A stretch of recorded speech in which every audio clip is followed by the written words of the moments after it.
볼 수도 있어요. 오히려 공정한 판단을 위해서. 자, 박준태 의원님 질의하세요. 자료를 본 분이 계속 받는 지금 거거든요. 이분은 위원장에게 발언권을 얻지 않고 그냥 막 얘기하는 거니까요. 예, 그거는 자제하시고요. 박준태 의원님 질의하세요. 국민의힘 박준태 의원입니다.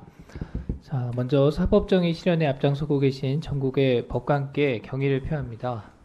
저는 올해 국정감사에서 강력 범죄자에 대한 엄중 처벌 필요성을 강조하고 있습니다. 살인사건, 성범죄, 마약사범, 촉법소년 범죄 등등이 일제히 증가세에 있고 이에 비해서 처벌은 미약하다는 국민 여론이 들끓고 있습니다.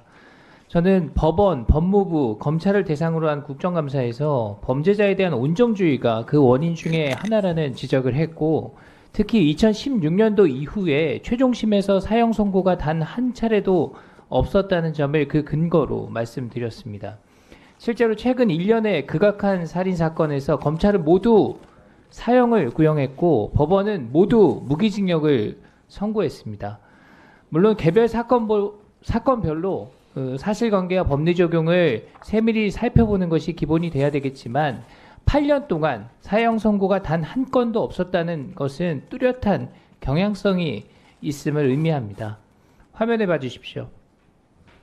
자, 여러 국감 중에 문답이 있었는데요. 박종훈 대전 고등법원장께서 점점 흉폭해지고 다수 피해자가 나오는 그런 살인사건이라면 사형 선고도 충분히 이뤄질 수 있을 것으로 생각은 하고 있다. 이런 의미 있는 답변을 주기도 했습니다. 자, 서울 고등법원장님께 여쭙겠습니다. 최종심 사형 선고가 오랫동안 없었던 것에 대해서 법원 내에서 사형만은 피하자는 그런 분위기가 있다고 합니다. 필요한 경우에 사형 선고가 이뤄져야 한다는 그런 목소리가 높은데 이에 대한 의견을 간단히 말씀해 주십시오. 예, 법정형으로 사형이 규정되어 있는 이상 법관이 사형이 적합한 사건이라면 과감하게 사형 선고도 해야 된다고 생각을 합니다. 예, 고맙습니다.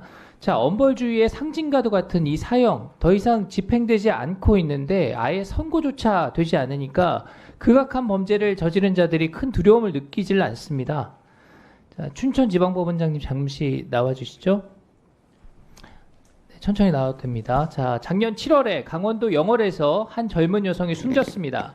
결혼을 약속한 남자친구라는 자가 무려 190여 차례나 칼로 찔러서 잔인하게 살해한 사건이었죠. 시체가 너무 많이 훼손이 돼서 경찰, 의사, 그리고 영안실 담당자 등이 유족들한테 시신을 보지 않는 것이 좋겠습니다. 이렇게 얘기할 정도였습니다.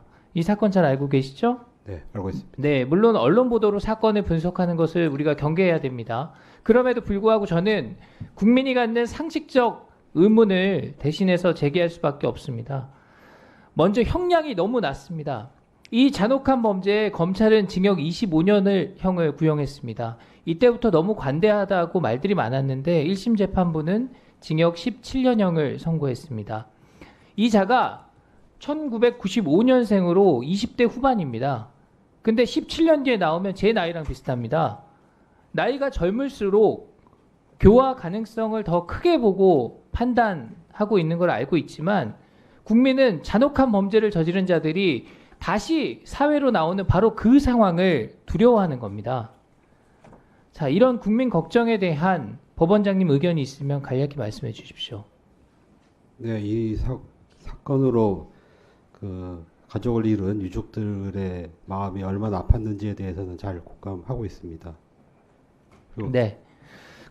무기징역을 선고해도 20년이 지나면 가석방 되는 경우가 많죠. 그래서 살인으로 무기징역을 받고 복역을 하다가 가석방이 돼서 출소해서 나와서 다시 살인을 저지른 그런 사례, 또 살인을 저질러서 재소 중인 교도소 안에서 다른 수감자를 살해한 사건, 이런 것들이 지금 다수 일어나고 있습니다. 그런데 심지어 이런 자들한테도 사형 선고가 되지 않는 그 상황에 대해서 저는 매우 큰 우려를 갖고 있습니다. 둘째로 유족 구조금 문제를 지적합니다. 유족 구조금은 피해자를 지원하기 위한 제도입니다. 국가가 범죄 피해자 가족한테 선지급하고 가해자한테 구상권을 청구하는 형식을 취하고 있죠.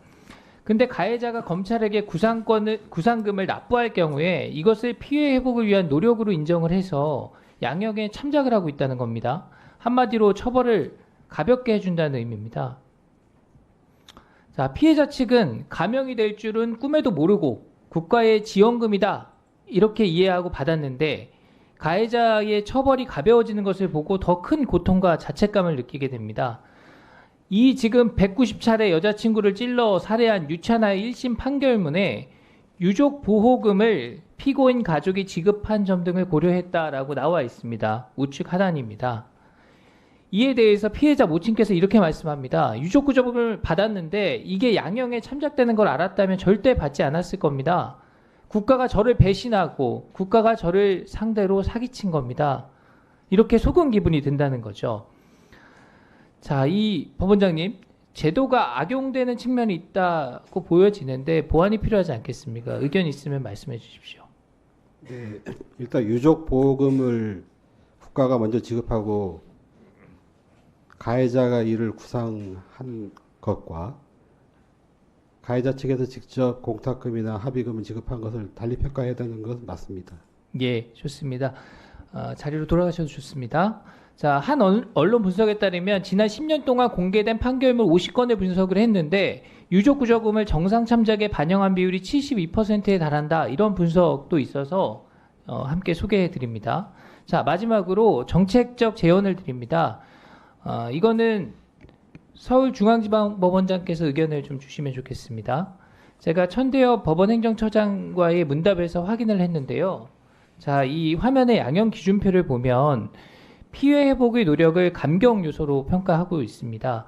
이 기준을 두고 법관들의 재량에 따라서 유족 구조금을 감경 요소로 판단하기도 하고 그렇지 않은 경우도 있다는 겁니다. 그래서 여기 보면 지금 상당한 피해 회복 그리고 가로에 공탁 포함 이렇게 되어 있는데요. 어떤 방식으로 기술하는 게 좋을지 모르겠지만 이 어딘가에 상당한 피해 회복에 해당하는 이 조항에 유족 구조금은 제외한다라는 어떤 그런 단서를 두면 어떤가? 네. 예. 그런 단서를 두면 어떤가 하는 게 제 생각입니다. 혹시 이에 대해서 의견 있으면 간략히 말씀해 주십시오. 어쨌든 유족 구조금은